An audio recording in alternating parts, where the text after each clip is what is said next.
সারা দেশে একটা অপপ্রচার, সাদ বাহিনী আর জুবায়ের পন্থী, এটা সম্পূর্ণ একটা মিথ্যা। জুবায়ের পন্থী নামে কোনো সংগঠন বাংলাদেশে নাই। আমরা জুবায়ের তাবলীগ করি না, আমরা কোরআন সুন্নাহর যে তাবলীগ, ওই তাবলীগই করি। আসসালামু আলাইকুম ওয়া রাহমাতুল্লাহ। দাওয়াত ও তাবলীগ নামে দুনিয়াব্যাপী এক ঈমানি আন্দোলন গড়ে তোলেন, যাতে পথহারা মানুষ হেদায়েত, নাজাত ও পবিত্র জিন্দগির পথ খুঁজে পায়। এরই ধারাবাহিকতায় বাংলাদেশের অন্যতম আলেমে দ্বীন মুজাদ্দিদ আজম হযরত মাওলানা শামসুল হক ফরিদপুরি রহমতুল্লাহ আলাই ও পরবর্তীতে তারই প্রত্যক্ষ তত্ত্বাবধান ও পরামর্শে হযরত মাওলানা আব্দুল আজিজ রহমতুল্লাহ আলাই বাংলাদেশে দাওয়াত ও তাবলীগের কাজ শুরু করেন। দাওয়াত ও তাবলীগের কাজ বিশ্বব্যাপী ব্যাপক প্রসারের প্রেক্ষিতে এই কাজ সুচারুরূপে পরিচালনার জন্য 1993 ইংরেজি সালে 10 জনের একটি জামাত গঠিত হয়, যা আলমী শুরা নামে পরিচিত। কিন্তু পরিতাপের বিষয়, 2018 সালে উক্ত 10 জনের একজন মাওলানা সাদ সাহেব হঠাৎ করে নিজেকে আমির দাবি করে বসেন। একই সাথে তিনি কোরআন, হাদিস এবং শরীয়ত পরিপন্থী নানান ধরনের বিভ্রান্তিকর বক্তব্য ফতোয়া প্রদান করতে থাকেন। বিষয়টি দারুল উলুম দেওবন্দ মাদ্রাসা সহ বিশ্ববিখ্যাত উলামায়ে কেরামের নজরে আসে এবং তারা তাকে সংশোধনের জন্য সর্বোচ্চ প্রচেষ্টা করত তাবলীগের মূলধারায় অর্থাৎ আলমী শুরার মধ্যে ফিরে আসার অনুরোধ করেন। কিন্তু মাওলানা সাদ নিজের সিদ্ধান্তে অটল থাকেন, যার ফলে বিশ্বব্যাপী দাওয়াত ও তাবলীগের কাজ দ্বিখণ্ডিত হয় এবং আলমী শুরা থেকে বিচ্ছিন্ন হয়ে সাদ গ্রুপ নামে একটি শাখা তৈরি হয়। দারুল উলুম দেওবন্দ মাওলানা সাদের বিরুদ্ধে ফতোয়া জারি করেন এবং তাকে অনুসরণ না করার জন্য উম্মতকে সাবধান করেন। একইভাবে বাংলাদেশের উলামায়ে কেরামও সাদ সাহেবকে অনুসরণ না করার জন্য সর্বস্তরের মানুষকে আহ্বান জানান। আমরা অতি উদ্বেগের সাথে জানাচ্ছি যে গত 17/12/2024 ইংরেজি তারিখে গভীর রাতে সরকারি সিদ্ধান্ত এবং সমন্বয়কদের পরামর্শ উপেক্ষা করে টঙ্গীর ময়দানে নামাজরত ঘুমন্ত মুসল্লিদের উপর অতর্কিত হামলা চালিয়ে 4 জনকে শহীদ করা সহ অসংখ্য সাথীকে মারাত্মকভাবে আহত করে।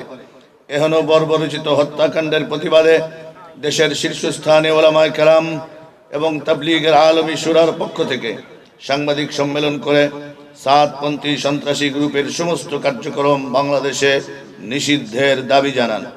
এরই প্রেক্ষিতে গণপ্রজাতন্ত্রী বাংলাদেশ সরকারের স্বরাষ্ট্র মন্ত্রণালয় কর্তৃক বাংলাদেশের তাবলীগের মারকাজ কাকরাইল মসজিদে সাদপন্থীদের সমস্ত কার্যক্রম অনির্দিষ্টকালের জন্য স্থগিত করে প্রজ্ঞাপন জারি করেন। কপি সংযুক্ত। এরই ধারাবাহিকতায় খুলনার শীর্ষস্থানীয় উলামায়ে কেরাম ও আলমী শুরা কর্তৃক পরিচালিত তাবলীগের মূল ধারার সাথীরা খুলনার স্থানীয় প্রশাসনের নিকট খুলনা তাবলীগ মারকাজে খুনি, সন্ত্রাসী সাদপন্থীদের সমস্ত কার্যক্রম নিষিদ্ধের দাবি জানিয়ে স্মারকলিপি প্রদান করেন। উল্লেখ্য, বিগত ফ্যাসিস্ট সরকারের ক্ষমতাকে ব্যবহার করে সাদপন্থীরা মারকাজ মসজিদে সপ্তাহের 4 দিন তাদের কার্যক্রম চালানো সহ জোরপূর্বক নামাজের ইমামতি দখল করে। এমত অবস্থায় খুলনার স্থানীয় প্রশাসনের সম্মতিক্রমে আমরা খুলনা মারকাজ মসজিদে এককভাবে আলমী শুরার কার্যক্রম চালানোর ঘোষণা করে দাওয়াতি কার্যক্রম চালিয়ে যাচ্ছি। উল্লেখ্য, হযরত মাওলানা আব্দুল আজিজ রহমতুল্লাহ আলাইহির সন্তানেরা মুতাওয়াল্লি হিসাবে সাদপন্থীদের কার্যক্রম এই মারকাজ মসজিদে নিষিদ্ধের দাবি জানান। এমত অবস্থায় আমরা খুলনা মারকাজ মসজিদে সন্ত্রাসী সাদপন্থীদের যাবতীয় কার্যক্রম স্থায়ীভাবে নিষিদ্ধ করে লিখিত নির্দেশ জারি করার জন্য বাংলাদেশ সরকার ও খুলনার স্থানীয় প্রশাসনের নিকট জোর দাবি জানাচ্ছি। একই সাথে সাদপন্থী সন্ত্রাসীরা যাতে খুলনা মারকাজের আশপাশে অস্থিতিশীল পরিস্থিতি সৃষ্টি করতে না পারে, এজন্য পর্যাপ্ত নিরাপত্তা ব্যবস্থা গ্রহণের জন্য প্রশাসনের প্রতি বিশেষ অনুরোধ জানাচ্ছি। আপনারা জানেন যে বাংলাদেশে ইসকনের সদস্যরা দীর্ঘদিন ধরে এমন তাণ্ডব লীলা চালাচ্ছে, এমনকি চট্টগ্রামে প্রকাশ্যে দিবালোকে একজন মুসলিম আইনজীবীকে তারা হত্যা করেছে। যারা জনসম্মুখে দিবালোকে মানুষকে হত্যা করে তাদেরকে সন্ত্রাসী বলা ছাড়া আর কি বলা যেতে পারে? নাম্বার 2, আজকে যেই গ্রুপটা আমি আমার লিখিত বক্তব্যের ভিতরে বিস্তারিত বলেছি যে সূত্রপাত থেকে একটা সময় তো আমরাই এই সাদ সাহেবকে মাথায় তুলে নাচতাম, একটা সময় তো এই সাদ সাহেবকে আমরা আমাদের সারা দুনিয়ার মুরব্বী মানতাম। কিন্তু কেন আজকে আমরা তার থেকে মুখ ফিরিয়ে নিয়েছি? যখন তার জবান থেকে রসুলুল্লাহর বিরুদ্ধে, আম্বিয়া আলাইহিমুসসালামের বিরুদ্ধে, বুজুর্গানে দ্বীনের বিরুদ্ধে, কোরআন সুন্নাহ বিরোধী কথাবার্তা বের হচ্ছে, আমাদের উলামায়ে কেরাম তথা দারুল উলুম দেওবন্দের উলামায়ে কেরাম যখন তাকে বারবার এ ব্যাপারে সতর্ক করেছে, তিনি সমস্ত নিষেধাজ্ঞা উপেক্ষা করে তার মন গড়া বক্তব্য অব্যাহত রেখেছে, তখনই আমরা তাকে ছাড়তে বাধ্য হয়েছি।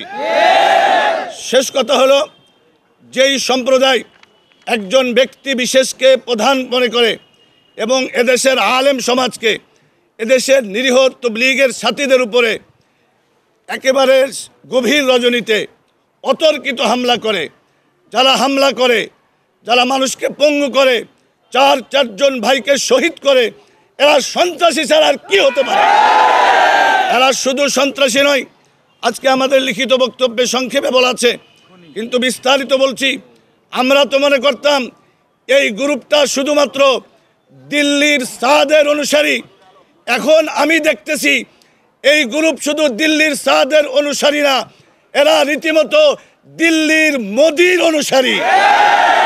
বাংলাদেশের ইতিহাসে পিলখানা হত্যাকাণ্ড, শাপলার হত্যাকাণ্ড, 2021-এর হত্যাকাণ্ড, 24-এর টঙ্গী ময়দানের হত্যাকাণ্ড এবং 2 দিন আগে ঘটে যাওয়া ঢাকার সচিবালয়ের অগ্নিকাণ্ড, এই সব হত্যাকাণ্ড আমরা মনে করি একই সূত্রে গাঁথা। এই দেশকে অস্থিতিশীল করবার জন্য, এই দেশকে অকার্যকর করবার জন্য এই সমস্ত ষড়যন্ত্র করা হচ্ছে।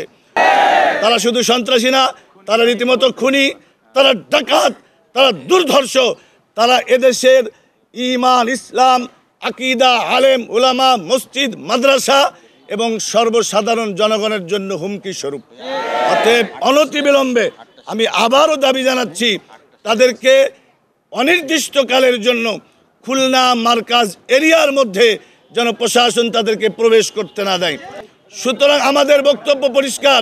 আজকে অন্তর্বর্তীকালীন সরকারের উপদেষ্টা মহোদয়দের মুবারকবাদ জানাই এই সংবাদ সম্মেলন থেকে, যে বেশ কিছুদিন পূর্বে মুআজ বিন নূর নামক এক খুনিকে গ্রেফতার করেছে এবং আজ সকালে জিয়া বিন কাসেম নামক আরেক খুনি সন্ত্রাসীকে গ্রেফতার করেছে। আমরা আজকের এই সংবাদ সম্মেলন থেকে জোর দাবি জানাচ্ছি, অনতিবিলম্বে সন্ত্রাসীদের গডফাদার ওয়াসিফকে গ্রেফতার করুন। সন্ত্রাসীদের আরেক গডফাদার আব্দুল্লাহ মনসুরকে গ্রেফতার করুন, উসামা ওয়াসিফকে গ্রেফতার করুন, সৈয়দ আনোয়ার আব্দুল্লাহকে গ্রেফতার করুন এবং সাথে সাথে খুলনার যে সমস্ত খুনিরা, খুলনার যে সমস্ত সন্ত্রাসীরা ওই দিন টঙ্গী ময়দানে গিয়ে ওই হামলায় অংশগ্রহণ করেছিল, সেই মাসুম, নাজিমউদ্দিন, বশির, ইফতেখার, জাকির সহ হাফিজ যারা আছে, অবিলম্বে তাদেরকেও গ্রেফতার করুন। খুলনার মাটিতে, খুলনার জমিনে কোনো সন্ত্রাসীদের ঠাঁই হবে না ইনশাআল্লাহ। খুলনার মার্কাজে খুলনার উলামায়ে কেরাম এবং খুলনার তবলিগের সাথী ভাইয়েরা কোনোভাবেই সাদপন্থী এতাহাতি সন্ত্রাসীদেরকে এক মুহূর্তের জন্য এই মার্কাজে তারা দেখতে চায় না। জুমার সময় মসজিদের গেট বন্ধ করে দেওয়া হয়েছে, এটা দুঃখজনক। এটা ইসলামের জন্য, এটা আমাদের জন্য সুখের কোনো বার্তা দেয় না। তবে আমরা বাধ্য হয়েছি সাময়িকভাবে, এবং প্রশাসন তারা ডিসিশন নিয়েছে যে আজকে যদি এই মুহূর্তে গেট ওপেন করে দেওয়া হয় তাহলে ওই সন্ত্রাসীরা আবার ঢুকে পড়তে পারে, এবং তারা একাধিকবার চেষ্টাও করেছে। এই মার্কাজে এসে আমরা চিল্লা দিব, এই মার্কাজে এসে আমরা আপনাদেরকে দ্বীনের উপর উদ্বুদ্ধ করব, আর আজকে আমাদের সেখানে সংবাদ সম্মেলন করতে হচ্ছে, এটা সত্যি নির্মম পরিহাস ভাগ্যের। বাকি যুগে যুগে ইসলামকে ক্ষতি করার জন্য কখনো বাতিল সুরতে আসছে, কখনো বাতিল টুপি দাড়ি লেবাসের সুরতে আসছে। অতএব এটা আমাদের বুঝতে দেরি হয়েছে আর কি। ইনশাআল্লাহ খুব বেশি দিন লাগবে না, সরকার যেভাবে তাদের গ্রেফতার শুরু করছে, নিষেধাজ্ঞা জারি হয়েছে, ইনশাআল্লাহ ইসলামের সুবাতাস আপনারা দেখতে পাবেন এবং হকের বিজয় হবেই হবে ইনশাআল্লাহ।